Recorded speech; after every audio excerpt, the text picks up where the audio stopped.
Okay, settle down. Come to your breath.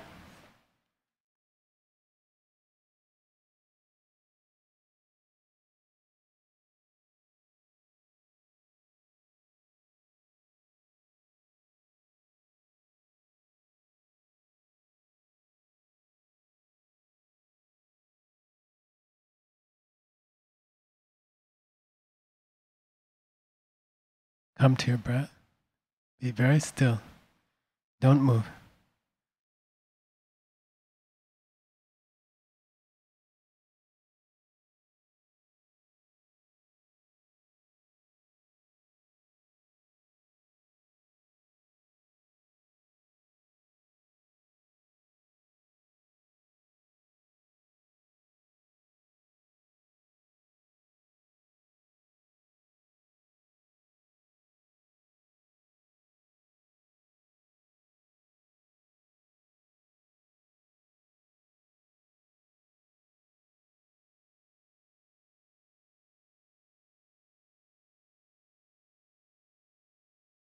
Please bring to mind your favorite addiction. What addictions do you have? The obvious ones are alcohol or drugs. The less obvious ones are talking, sex, sex on the internet itself, food, certain kinds of unhealthy food. If you had to say what was your most serious addiction, and what is that addiction? I would define addiction as something that you do habitually that is perhaps harmful to your health or your happiness, and you can't control it, you can't stop it. You lie to yourself. You think you have to do it. You make up crazy reasons why you should be doing it. But deep down, you know it's not good or healthy for you. And if you're really honest with yourself, you just can't stop. A little bit of it may be pleasant, but you're unable to stop at the point where it's pleasant, and you go further, and you make yourself tired or unhappy. What addiction do you have? What is your number one addiction? We all have something.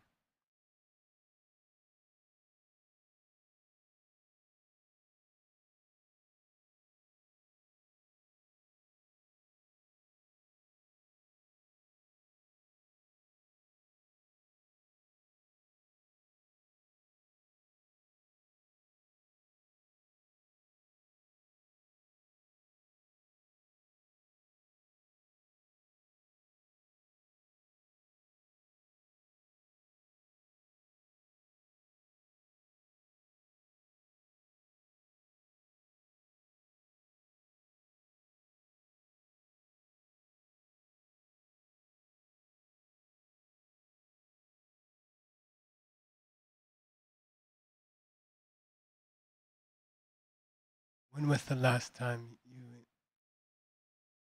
that addiction took you over? An impulse to do something that you know wasn't really healthy.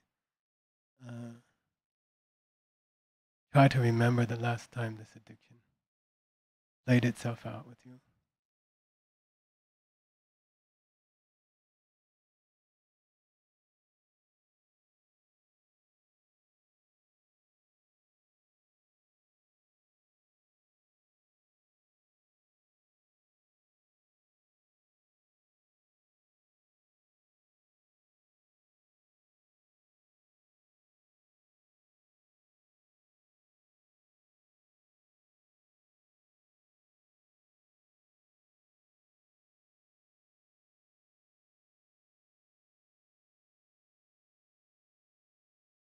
Come back to your breath.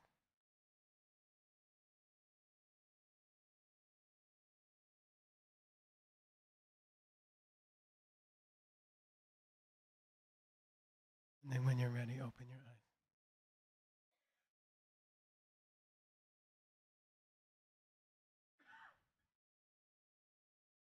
Okay, we have to do better on the breaks, okay? Because we have a lot of stuff to do. And So, okay, you have to come back quickly, sit down, be quiet. All right? I'm sorry, I also didn't finish on time. Otherwise, we won't make it through all the stuff we have to make it through. There's a third meaning of nirvana, okay? There's a third one.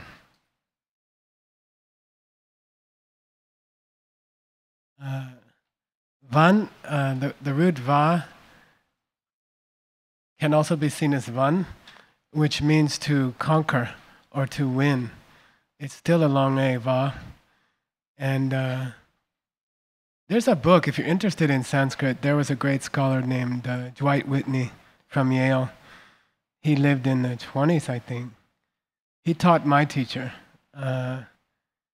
and who was ancient. So anyway, he has a book called Sanskrit Roots, and it's very beautiful by Dwight Whitney. So if you're interested, that's the best book. Anyway, va also means to conquer. And you see it in the English words vanquish and invincible. Okay, van, va, meaning to conquer or to win. All right, or to go beyond some problem, to overcome, or to transcend some problem. Okay, ner in that case means something bad. Okay, to transcend something bad or to overcome something bad is the third meaning of the word nirvana. Okay. Then the Tibetans, 1,000 years ago, they had to make a choice. Which one of these three meanings would they use? Would they translate into their language? We're going to see this also with the Chinese. Like, I think tomorrow I'll teach you about the choices that the Chinese made in their choice of words. But the Tibetans had to choose among these three. They chose the third one. Okay, they felt that was most important for them. And so they translate the word nirvana as say nya, ngen. Ngen, you gotta hold your tongue and do it in your throat. Ngen. Ngen. Okay. It's not nen, it's ngen, ngen, ngen. Yeah. Nyangen, le, depa. Nyangen, le, depa. It's such a common word in Tibet that it got shortened. Okay, like don't do that, right? Instead of do not do that. Okay, it's in a what do you call it? Contraction. There's a contraction. Say nyang de, nyang de. So the word is so common. Everyone's talking about nirvana all the time. So they just say nerve. Hope I can reach nerve. You know, then everybody knows what they're talking about. Okay, nyang de. Nyang en means grief. For example, when a person dies, when a loved one dies, the emotion that you feel is called nyang en. Okay, very specifically, grief. Len depa, which is the so nyang en is the ner. Grief is ner, negative thing, and then van is depa, means to transcend it or to go beyond it. So nyang en le depa means to go beyond grief, to transcend grief. Okay. So now we have three different elements. Okay. The first nirvana, blowing out your jealousy, blowing out your addictions, blowing out your anger. Okay. You see. I used to be addicted to ice cream. I don't know. Stillwell maybe remembers. I had a Tibetan doctor over at 6th Street, and I don't know if it was you or somebody else. They brought in this huge dog bowl of ice cream, you know, and I was sitting with this doctor, and I ate the whole thing. And they're like, you know, and then I used to translate for the Dalai Lama's two doctors, so you know, and then they brought me another bowl. And they were like, you know, they're like staring at me, you know. Then they brought a third bowl. I did like a half gallon of ice cream sitting there. I used to do it regularly. And then finally they said, excuse me, you know, you're going to get sick, you know. And I'm like, no, I like it, you know. And so now I don't now I don't like ice cream anymore. You know, I don't even eat it anymore. So think of that like an addiction. You think of an addiction and destroying an addiction. Nirvana would be the first meaning, blow out that addiction. Second meaning, nirvana, see the illusion that's going on that causes the desire. Okay? See the illusion that's going on that causes the desire. There's some web being woven behind the desire. Okay?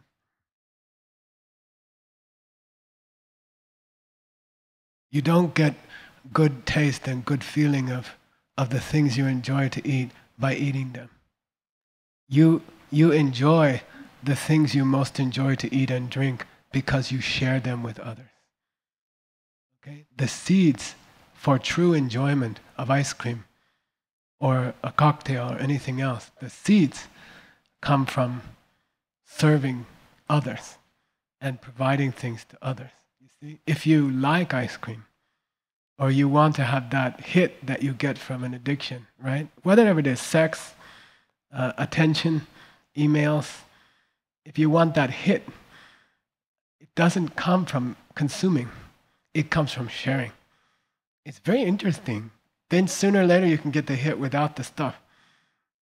Okay? I get the same feeling now from a date or from,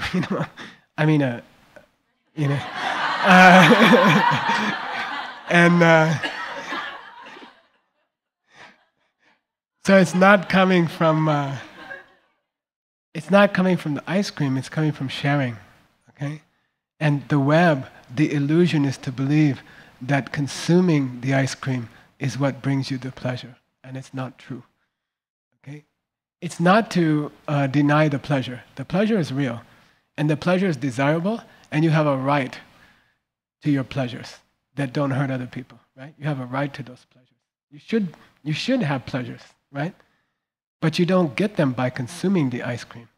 You get them by serving ice cream to others. Okay? The hit will come predictably, constantly, all day long, not by consuming the ice cream, but by assuring that others have their wishes fulfilled. You see, it's very beautiful. Okay? Then you have destroyed the web of illusion. Okay?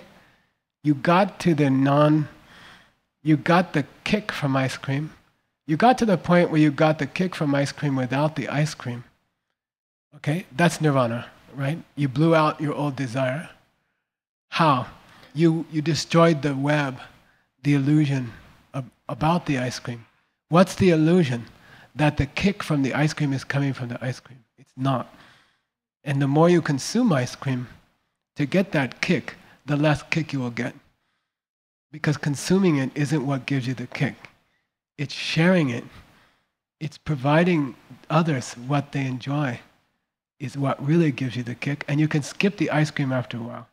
You don't need it anymore. And you get the same kick. Okay? That's destroying the web with regard to the ice cream and blowing out your desire for ice cream. Got it? Then that takes you beyond grief. Third meaning of nirvana. Okay? That takes you beyond grief. What do you mean grief? Grief here. So I'm going to give you like 12 meanings of grief, all right? I'm going to give you grief. I'm going to give you the 12 meanings of grief. But grief here is basically the whole exercise of trying to acquire the ice cream to get the kick is grief. Okay? Misunderstanding the ice cream and trying to get it for yourself. You know? Like making sure you get a bowl and not thinking about the person who might not get a bowl later, right? Eating 3 bowls when other people might enjoy some. This is deluded. It doesn't work. It isn't the consumption of the ice cream that gives you the good feeling. It's having shared it in the past. And the ice cream is just the vehicle, okay? But misunderstanding where the pleasure comes from, we seek our pleasures for ourselves at the expense of others. See what I mean? We take 3 bowls to have more pleasure. And we deny someone else a bowl, right? Who comes to the refrigerator later, right? And then we cause ourselves trouble to go buy ice cream is trouble. To worry about, is someone else eating the ice cream? Will I have ice cream when I get home tonight from this talk? You know, or is the fact that I'm out tonight gonna make my ice cream disappear? You see what I mean? Like all the anxiety that builds up about the acquisition and protection of ice cream is cancelled. I don't have either worry anymore. See? I don't have to go to the store to acquire ice cream. I don't have to make money to pay for the ice cream.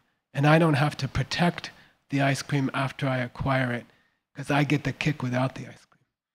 I get the same pleasure without the ice cream. Okay? So the whole grief associated with acquiring and protecting my ice cream is gone. I have nyang en le depa. Okay? Nirvana. The third meaning of nirvana. Misunderstanding the web of illusion causes all of our associated problems. And that's grief. Once you realize that your screaming boss is coming from you, you can shut him up without a gun.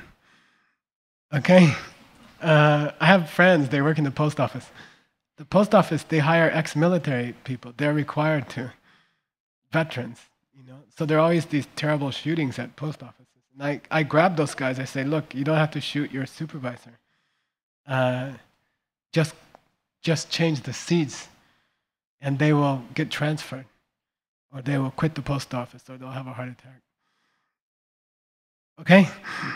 I'm just kidding. The last one, I'm just kidding. Okay. So what we mean by grief here is all the anxiety that's associated with trying to make things happen in your life. Okay? If you understand where they come from, you don't have any anxiety anymore. They just come. Like money, okay? A lot of people have anxiety about money. They have credit card debts, or they don't know where they're gonna get their money. They have things they're supposed to pay for. They don't have enough money. If you understand how to plant seeds, money will come to you uncontrollably. And you don't have to worry about it anymore at all. You don't have to think about it. You don't think about how much oxygen is in this room, right? Maybe a little. But like, you don't walk down the street in New York and say, you know, is he breathing more? Is Dushan breathing too much? More than his share in the room? Like, you don't worry about that kind of thing. There's enough oxygen for everybody. There's enough money in the world for everybody. You just have to know how to make it. And then there's no anxiety. So grief in this case means all the anxiety associated with things like supporting yourself. It's unnecessary. It's just because you don't understand where money comes from. If you understood, you could just make it, and you'd always have enough. And you could give away money all day. It's fun. Okay? The grief is, the irony of life is that grief is unnecessary. The anxiety is unnecessary. If you knew what you were doing, you wouldn't have to worry about your finances. They would just take care of themselves, like the oxygen in the air. And we're there. I'm pretty much there. It just comes and goes. She figures out the taxes, and you know, she has all the checks, and I say, give him a check, give her a check. There's probably 5 people in this room I gave checks today. And that's all. Then it just comes back more. Okay? You just have to know how. Okay? Then what I'm trying to say is, you will go beyond grief. There will be no anxiety. Okay? So that's the third meaning of nirvana. Destroy the illusion, nirvana number 2. It will blow out your addiction or whatever problem you have. Nirvana number 1. And then you will go beyond all the anxiety associated with that kind of life. Shortages in your life of partners, shortages of energy, shortages of money, shortages of peace in the world. You can stop all of them. Then there's no more anxiety. You're just kind of relaxed all the time. Okay? That's the third nirvana. Got it? Okay. Let's do another meditation. We don't have a lot of time.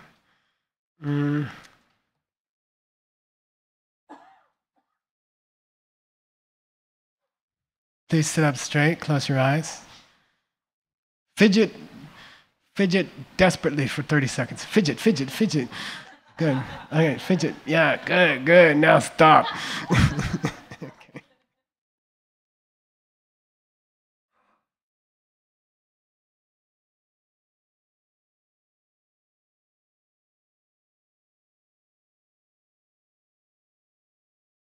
Come to your breath. Please come to your breath.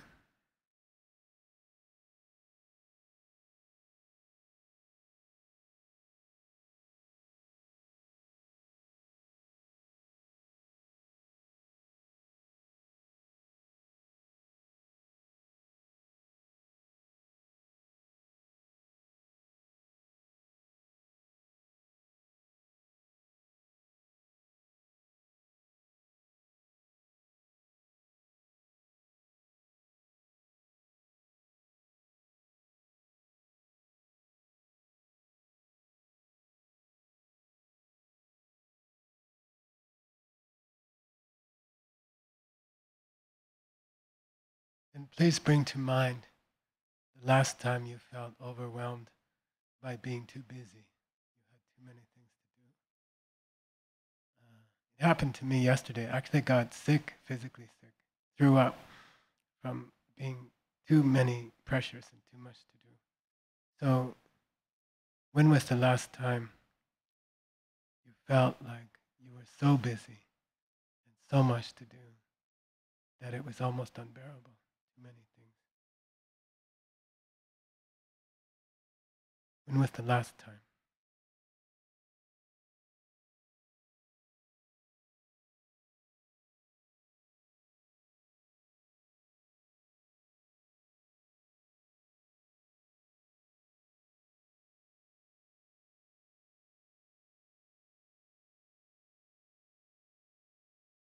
Please make a mental list of all the things you had to do at that time that were overwhelming you.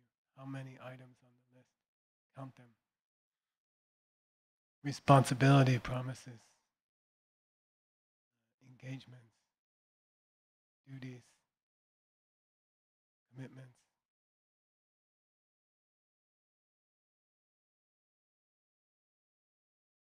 In a single day. Too many.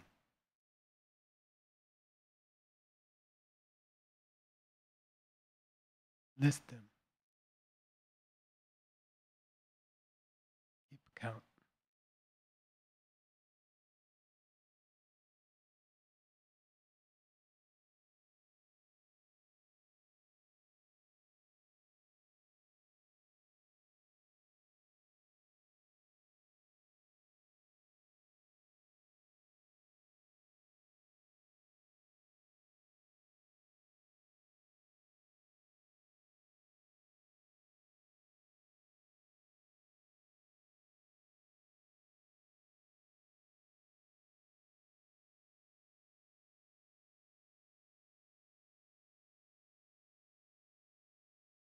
And please come back to your breath.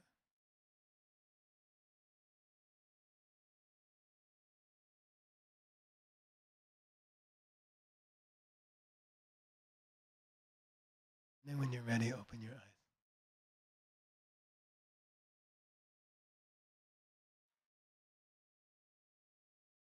We got 2 more to go. Okay, we have 2 more to go. But okay, so in the next 20 minutes or so, we'll do those 2.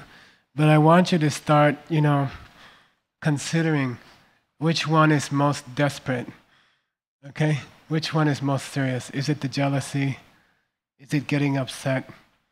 Is it overwhelming yourself with too much stuff to do? Okay? Is it some addiction to food or something else? I want you to start considering, if we had a vote at the end of class, which we're going to, do you feel embarrassed to admit what it is in front of a bunch of other people? If you do, you don't have to raise your hand at the end, okay? But we'll have a vote. I'm just curious. We'll vote. jealousy, or addictions, or busyness, or okay? So start thinking about who you're going to vote for. All right? No, because that's the one you're going to work on this week. There will be special yoga programs, special meditations.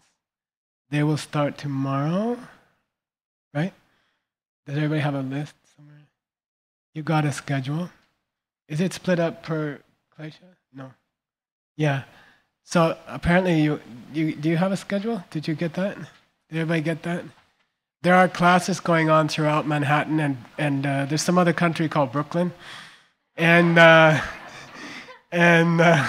other places. And then look at the schedule, and the teachers are going to try to tailor that particular class. I'm going also tomorrow. Okay, I'm not telling you which one, but we're trying to do an experiment. I saw this done in Kaivalya Dham near Pune, in Lonavala, near Mumbai, and there's a hospital. It's called Kaivalya Dham, and it was founded by an Indian man who was a medical doctor and a yogi. And I was in the diamond business. There are 2,000 diamond dealers in downtown Mumbai. It's very stressful, extremely stressful business. You have to deal with the government, you have to deal with the mafia, etc. And they go to Lonavala to the yoga hospital.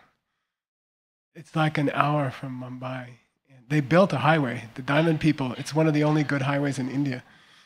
They built a highway to Lonavala, and you go and you get a prescription from the yoga teacher, and it tells you, you need to do this meditation, you need these asanas, you should be getting this kind of massages, and it's a whole organic thing. It's very beautiful. I'd like to start it. Like, we won't be very good at it this week, but maybe in a year we'll be better at it. We can try a couple times, but ideally, there will be, for example, if your thing is anger, then I don't know about you, but if I do like Bikram yoga or Ashtanga yoga, I get angry. I don't know why. Maybe that's not universal. I have friends who go to Bikram and they feel happy, but for some reason they make me more hot, and I get angry. So the idea is, if your specialty is procrastination or indolence, we will put you in an Ashtanga class. And if your problem is anger, we'll put you in a Niguma class. See what I mean? And we'll try to treat your guna or your dosha, your personality type. And we'll try to provide you with a meditation and a yoga class, at least for the next 2 days. And then maybe we'll get more serious about it. Maybe we can develop it further. Maybe you guys can help me. I don't know. I'd like to do what they do at Kaivalya Dham. It's the oldest yoga center in India. And it's very beautiful. And I would like to develop something like that. You go in and you say, I have an anger problem. And then they say, okay, you need to do these twists and these bends, and you need to do these inversions, and you got to do these meditations, and you got to cut these foods out of your diet. They get a diet recommendation like that. And then maybe we can treat the whole person for different genres of klesha. Okay? That's my hope. This is kind of an experimental week. It's not going to be too serious yet, but help me, and let's get it more refined as we go. Okay, and then maybe we can be like Kaivalya Dham. It's very beautiful. Like, diamond dealers go there, they're all like shaky and going crazy, and then they come out all happy after a week. They keep them for a week. They keep them in the ashram. They force them to stay. And they do certain asanas and it's good. I like it. I think we should do something like that. Anyway, for specific kleshas. Okay? And Niguma, in her second series, which we haven't released yet, she does that. She identifies specific asanas for specific mental problems, okay? Like jealousy or anger. You should be doing this twist or that twist, okay? So we'll get better at it. You're like the pioneers, okay? In the West. All right. I'm going to give you all the meanings that grief has been described as in the ancient scriptures for 2,500 years, okay? I'm going to give you a lot of different meanings of grief. I put them in your reading, okay? But I'm going to go through them from your homework. By the way, your homework, I want, those of you who've been to these classes before, you know, I want you to do your homework with somebody else. I want you to cheat together on the homework. I want you to meet somebody else in the class who you don't already know, okay? This is called carte blanche for hitting on people, okay? I require that you approach someone else in the class after class tonight and say, would you like to do homework at Starbucks on 86? Okay? Just on 3rd, just other side of 3rd, up 86th Street, you know? And they'll say, no, I'm busy. And then you try, the second or third person will say yes, okay? And I want you to connect with other people. We have people here from all over the world. We have Tokians, we have Buenos Airians, you know, we have Serbians. I want you to get to know each other, because my dream is that, like, the Serbian and the Tokyoian go to Buenos Aires to teach it with Corolla. You see what I mean? The Nirvana thing. And it's happened in previous classes, okay? People have gone and done weird, beautiful things together in unexpected, exotic places. Okay? So I want you to do that, okay? I want to set that up. So I greatly prefer if you could do your homework with somebody else. If you're shy, come tomorrow, Nicole, here at 7, out in that lobby area. There'll be homework cheating groups, and you can join one. Just sit down and work on your homework with somebody, okay? Please do your homework, okay? And please do it with somebody else. Okay? So come early if you have to. By the way, I'm sorry we started 8. It's because this yoga center doesn't want to lose their income of their classes up until 8, which I appreciate. But if you can find us a bigger space with a better air conditioner, God bless you. And our original intention was to move around New York to different yoga centers to bond them together, but they all got too small. And if you know of a better one, or any place, doesn't have to be a yoga center, but happy to try other places. Okay. All right. Here are some meanings of grief that are on your homework. If you come here at 7 tomorrow with the teaching assistants, TAs, right? Do you want to introduce them or have them stand up? Can the TAs stand up? Lisa, Lindsay, and Darcy, can you stand up? That's Darcy. That's Lisa and Lindsay. Lisa. Wait, you look strange today. There's something about you. I think we have to sing her a song. Happy birthday to you. Happy birthday to you. Happy birthday, dear Lisa. Happy birthday to you.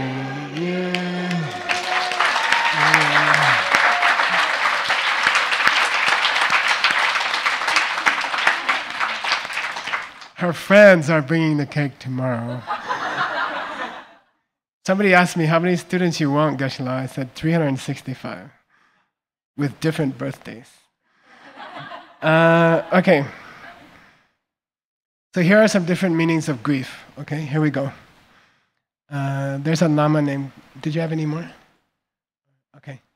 Oh, so they are TAs. They'll be here tomorrow outside at 7 o'clock, and you can join one of their groups and work on your homeworks together. Okay. There's a Lama named Quicksilver who lived about 200 years ago.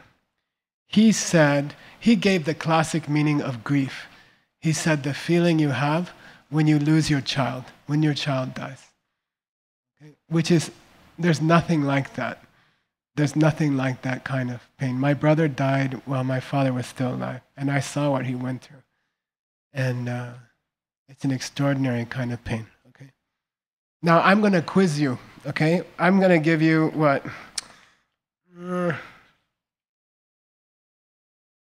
12 kinds of grief. I'm going to ask you to tell me if you think that's the grief that you stop forever when you reach nirvana. Okay? Each grief that's been listed in the scriptures, I'm going to ask you if you think that is stopped when you reach nirvana. Okay? So, is it the case that after you reach nirvana, you will never see another person die who's dear to you? It's not the case. Okay? Nirvana, I'm just trying to get you to remember what nirvana means. Nirvana means overcoming a negative state of mind forever. Compassion or grief over death is a good state of mind. And you don't lose that until the day that death itself stops in this world, which it will, okay? But that's at Buddhahood, right? So technically, you don't go beyond that kind of grief when you reach nirvana. Here's number 2, grief number 2. Okay, so I'm going to ask you each time, do you think that's the grief that stops at nirvana? Okay. There's an early Indian commentary called Commentary to the Praise of Confession. And it says, grief can be defined as watching how the people around us in the world are tortured by the pain of life. Okay? The grief is the sadness of watching how the people around us are tortured by life itself. Okay? Does that stop at nirvana? Not really. Okay? No, I mean in our heart it doesn't have anger or jealousy, but they're constantly seeing people die around them, and they see other people suffer, and it makes them sad. Okay? So that's a kind of grief. It's nyang'en. It's, by the way, what's grief in Sanskrit? There was a famous king who was beyond all grief, and his shoka. Shok means grief, okay? It's real. Any Russians? Sukhoy. Dry. It means to cry until you are dry. Shok. Okay? Suk, to be dry. Desiccated comes from that. Okay? Ashoka, his name meant no more grief, no more. I had a retreat, and in the 3-year retreat, he wrote me a note. Will Duncan, if you gotta know. He's like, Geshe, is it possible to get dehydrated from weeping? And I'm like, that's another thing. Okay. Number 3. Master Vasubandhu, 4th century. Grief is part of the painful process of getting old and dying. Okay? Grief is part of the process of getting old and dying. Does that stop when you reach nirvana? Careful. The causes for it stop. Okay? The causes for the aging process stop. Whatever causes you've already put in motion are not stopped. Arhats get old and die. But it's not because of anything they did after they became an arhat. Got it? They no longer have karma, and they no longer have kleshas. Whatever old seeds they have can still play out. And there are stories of arhats getting murdered, for example. The first Dalai Lama lists a bunch of stories like that. But they're not creating new seeds for it. Okay? They've stopped creating new seeds for that. Okay? All right, number 4. Master Vasubandhu also said that the feeling of being torn from those we love, or encountering people or situations which we dislike, can be called grief. Meeting people you don't want to meet and getting torn from the people you want to be with is grief. Do you overcome that at nirvana? The causes, again, the causes you overcome, but old karma you have can still play itself out. You're not creating new situations for that kind of grief, but you still have the old seeds. Okay? Number 5, Master Prajnavarman says that grief is all of our suffering, all the suffering that a human being has. Okay? Does that stop when you reach nirvana? No, technically not. Okay? Your heart is pure, and you cannot be upset again. But still you your body was still produced by older karmas, and it will play out. Okay? You will age and you will suffer. You will have suffering. Okay? You don't make new suffering, and you don't possess the truth of suffering, but that's something else that you have to sit on that. Okay, Kalyana Mitra, number 6. Grief is all the impurities in a human being. Impure thoughts, impure actions, impure body. Does that stop at nirvana? The thoughts do.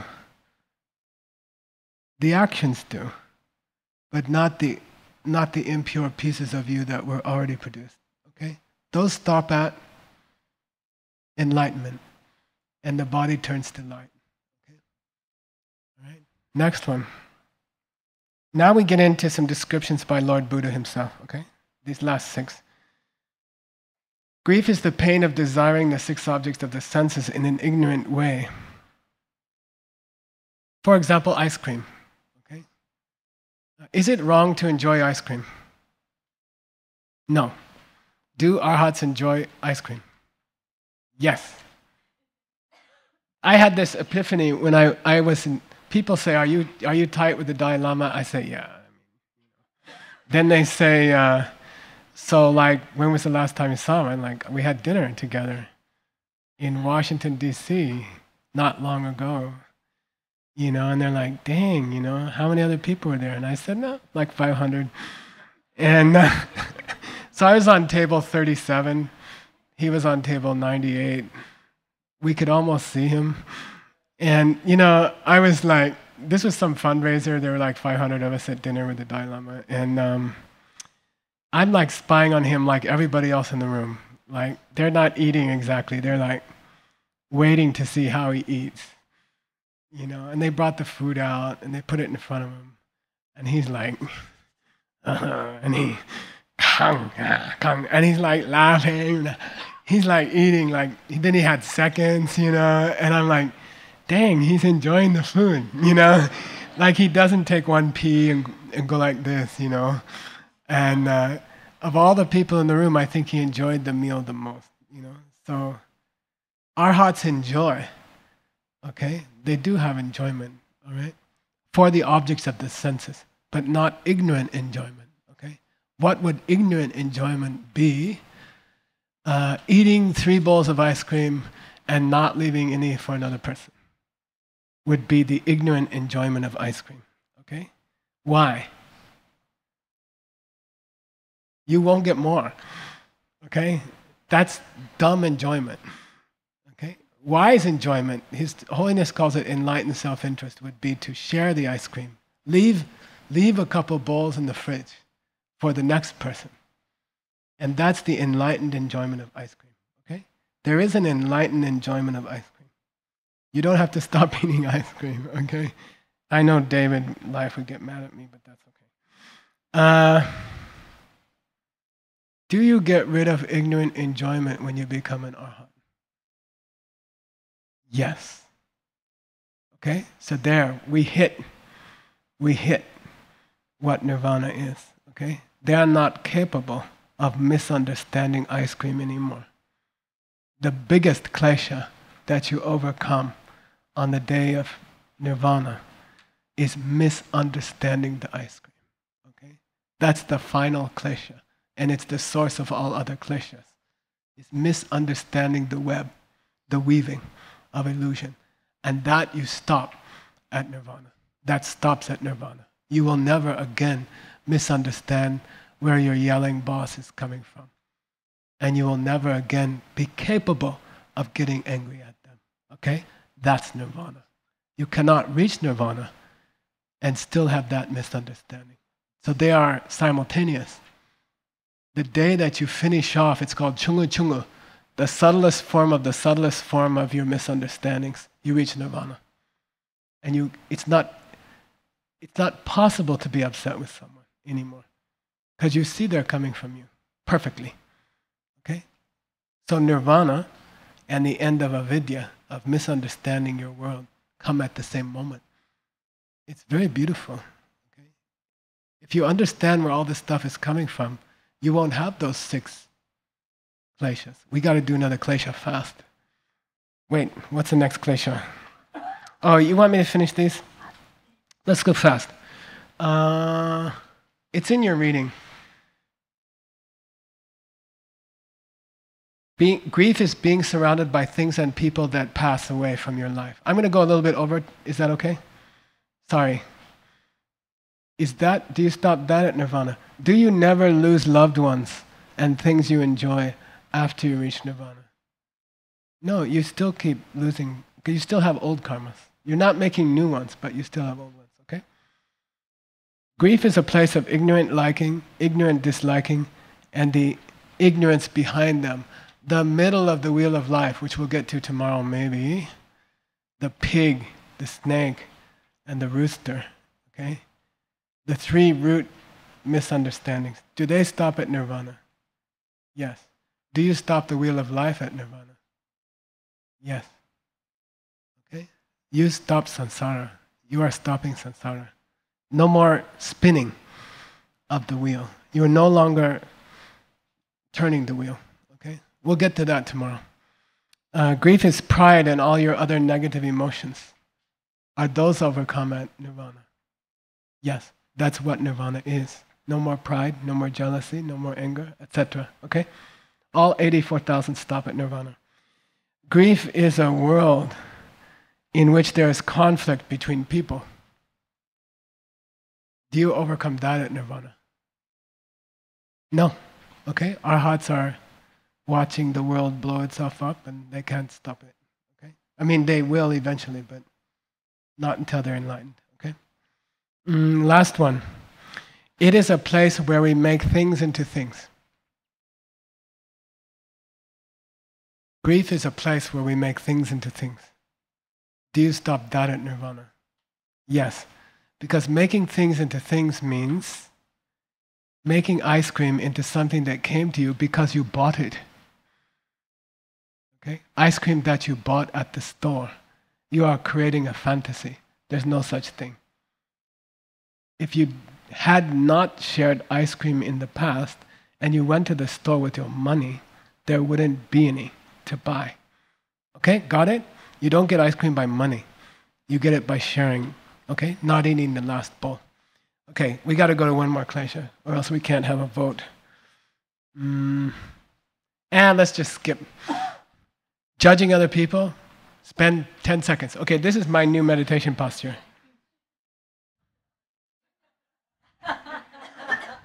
I mean, when you were fantasizing about that boy in high school, you weren't like cross-legged and in, what do they call that? Chin mudra. You were leaning back on the couch and you were like, you had this dumb smile.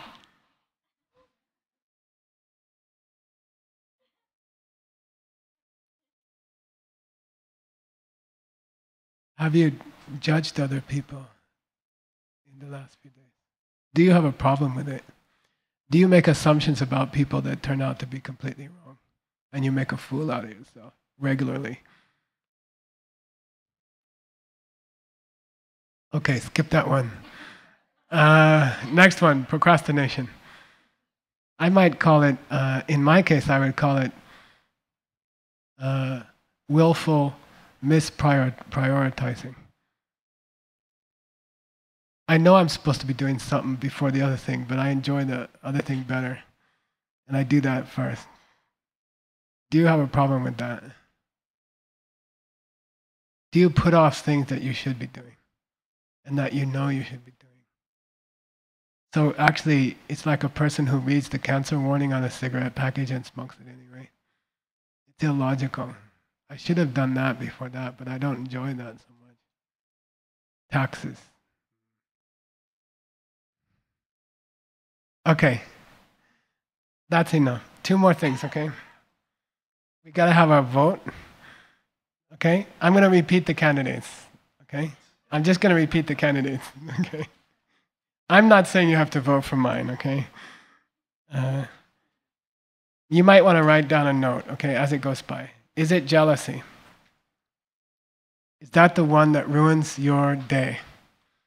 Okay? You take a perfectly good day, You start off, you have a good start to the day, everything's going well, and then suddenly you meet George on the street at Sarah.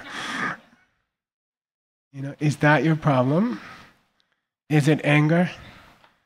Okay, like your relationship with your partner is slowly dissolving because you can't keep your temper. Okay? I think you see anger in partnerships that you won't see anywhere else in the world. You will never do to your boss or to your friends what you do to your partner. Okay? Addiction, is that the most important one? I don't know, for me it's like food, We travel together. Mercy and Yingbo are my attendants, they're partners. But the three of us kind of have the same habit. If you put a pizza in front of us, we have to eat the whole thing.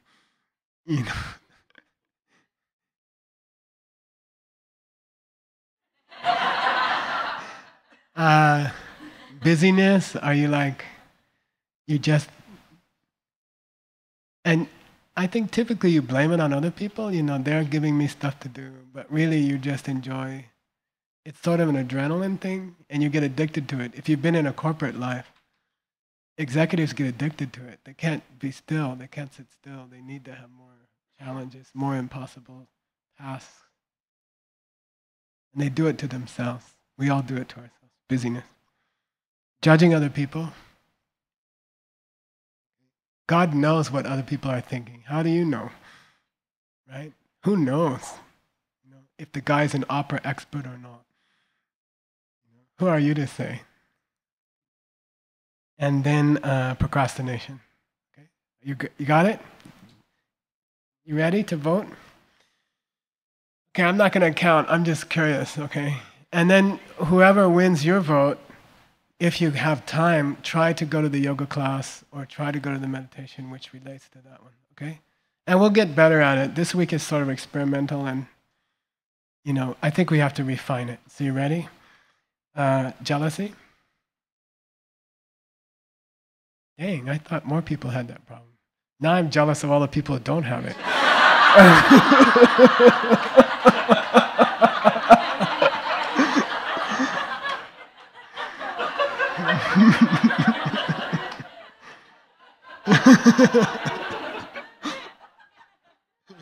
Anger.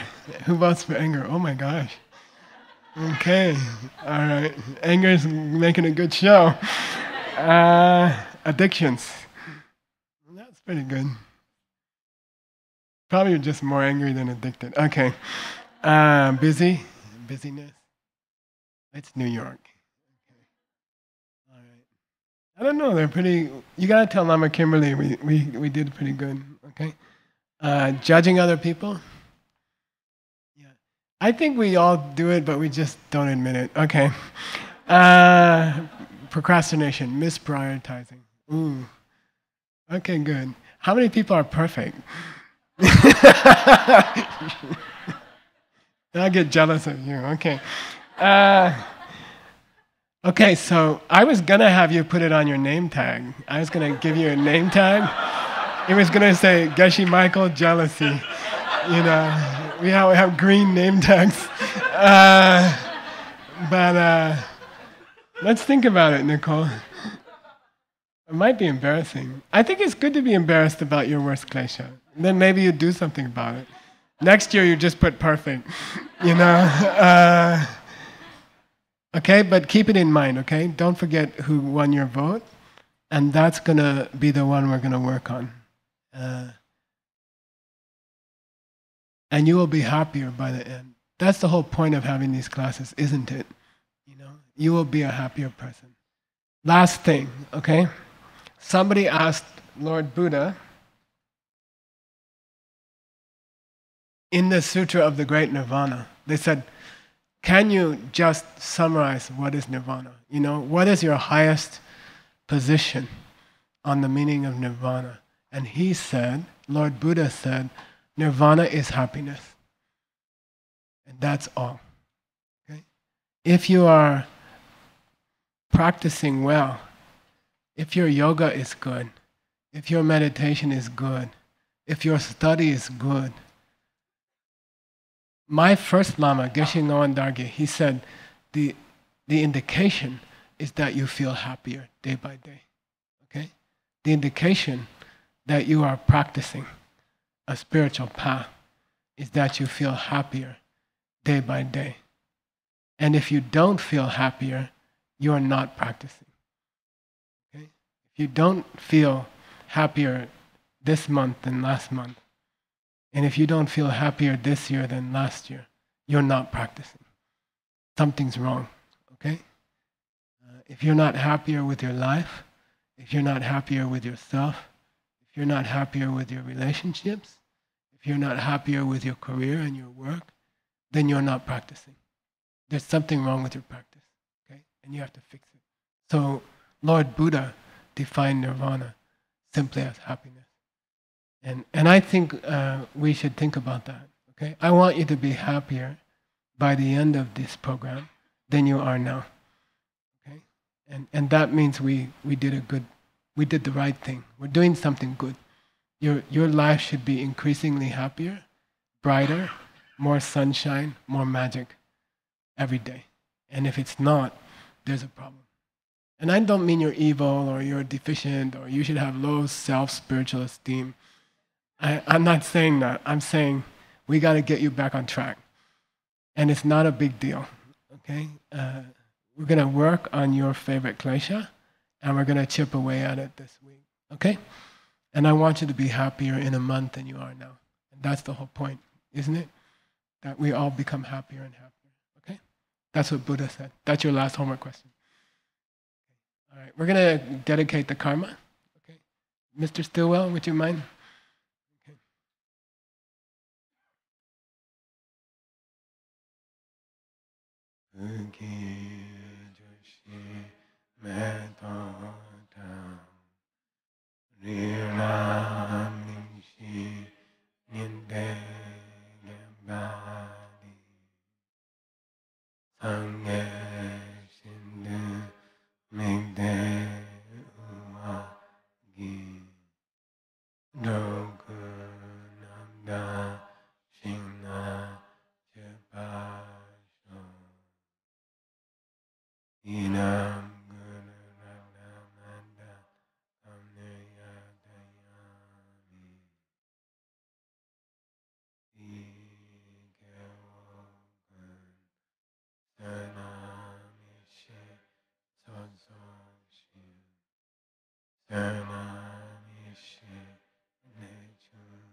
Thank you for coming and thank you for giving me a chance to talk about these holy things.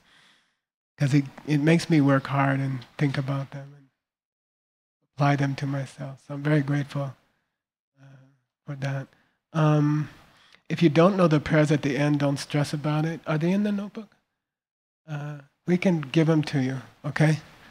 And then you don't have to worry about some foreign language.